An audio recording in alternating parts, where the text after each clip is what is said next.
Hello! Sa magandang umaga, tanghali, hapon, gabi sa inyong lahat.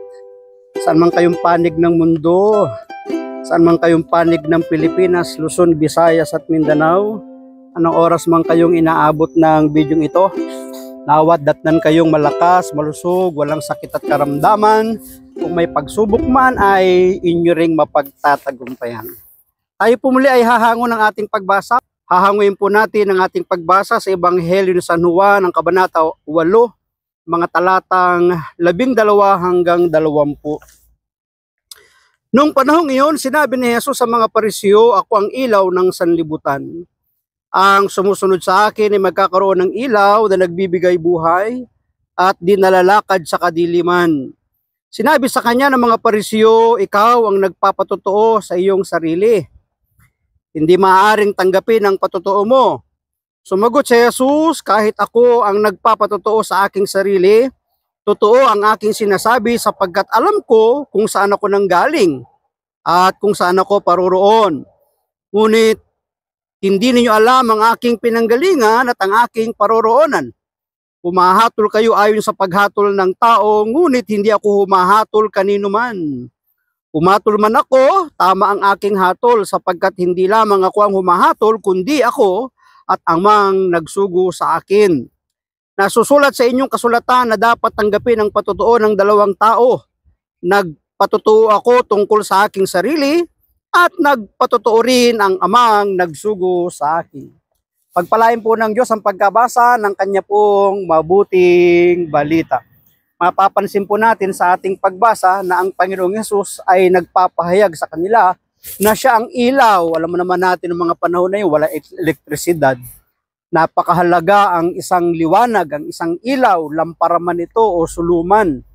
Mga panahong wala pang ilaw, kapag dumarating ang gabi, laganap ang kadiliman, laganap ang karimlan. Kaya nga ang isang ilaw ay nakakapag-attract sa mga insekto, sa mga tao, sa anumang mga uri ng hayop. O di ba?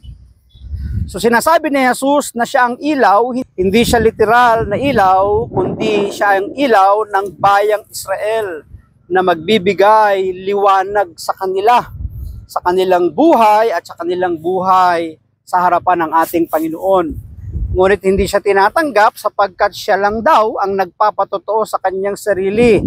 Napakahalaga sa batas nila, sa batas ni Moises, na may dalawa o isa man na saksi para maging mabisa at makapangyarihan ang anumang pahayag o ang pagsaksi, ang patotoo ng isang tao. Ngunit sinasabi ni Jesus, hindi niya kailangan ng patotoo, sapat ang kanyang Ama. Siya ang nagpapatotoo tungkol sa kanya. So, ngayon pa lang, alam na natin na ang pagdating ng ating Panginoong Yesus ay hindi dahil sa kanyang sarili, kundi mayroong nakakaalam at walang iba kundi ang kanyang Ama. Sinasabi pa nga niya na alam niya kung saan siya nanggaling at alam din niya kung saan siya pupunta. At yun nga mga nakikinig sa kanya, hindi nga makakarating, hindi nga makakapunta sa kanyang paroroonan, sabi niya, di ba? Simulan na po natin ang ating pagninilay sa ating pong pagbasa. Ang pinakasusing salita, "Ang sumusunod sa akin ay magkakaroon ng ilaw na nagbibigay buhay at di nalalakad sa kadiliman." Sa panahon ng pananakop ng mga Kastila, sumulat si Emilio Jacinto, ang utak ng katipunan, ng mga sanaysay sa liwanag at dilim na tumatalakay sa katotohanan ng mga problemang panlipunan na nagpapahirap sa mga tao. Totoo yun. Ang pagpapahirap na ginagawa ng ibang tao sa atin, ng isang gobyerno, ng isang pamahalaan o ng isang bansang sumakop sa atin, ang dulot nito ay kadiliman, karimlan. Ang dilim ay maaaring tumutukoy sa kamangmangan o anumang bagay na nagpapalabo sa isip at paningin. Nadidimlan sa katotohanan ng isang tao. So yun yung kamangmangan na tumutukoy sa nadidiliman. At tumutukoy din sa pagpapalabo ng isipan ng isang tao, ng kanyang paningin, ng kanyang pananaw sa isang bagay. Sa Ebanghelyo ngayon, winika ni Jesus na siya ang liwanag ng mundo, gaya ng ipinapahayag ni Propeta Isaias. "Gagawin kitang liwanag ng mga bansa upang umabot sa dulo ng daigdig ang aking pagliligtas."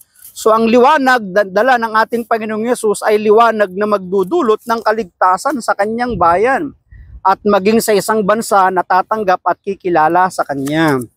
Kaya nga, lumalapit sa liwanag ang gumagawa ng katotohanan para mabunyag na sa Diyos ang kanyang mga gawa. John chapter 3:21. Si Jesus ang ilaw na dapat nating sundan sa ating buhay. Sa kanyang tanglaw, nasusugpo natin ang ating mga kamalian. O, di ba? Naliliwanagan kasi, natatanglawan. So, hindi na natin ipagpapatuloy yung kamalian. Gagawin na natin yung tama sapagkat naliliwanagan. Kahinaan at mga pagkamakasarili. Nagdudulot ito ng ligaya, pag-asa at biyaya sa mga taong ating nakakasama sa bawat araw. So napakahalaga na tanggapin natin ang liwanag, ang ilaw, walang iba kundi ang ating Panginoong Hesus sapagkat ang dulot ng kanyang liwanag, ng kanyang ilaw ay ligaya, pag-asa, biyaya para sa atin na ibig makaranas ng ganito, sumama tayo sa ating Panginoon. Tinaguri ang ilaw ng tahanan ang isang ina. Paano ka naman magiging ilaw sa kanila? Ikaw ba'y ilaw din sa kanila? Hindi lang naman ina ang ilaw dapat tayo din magiging ilaw sa lahat. Sapagkat si Jesus ang ilaw, dapat tayo rin ay nagniningning na ilaw sa mga nadirimlan.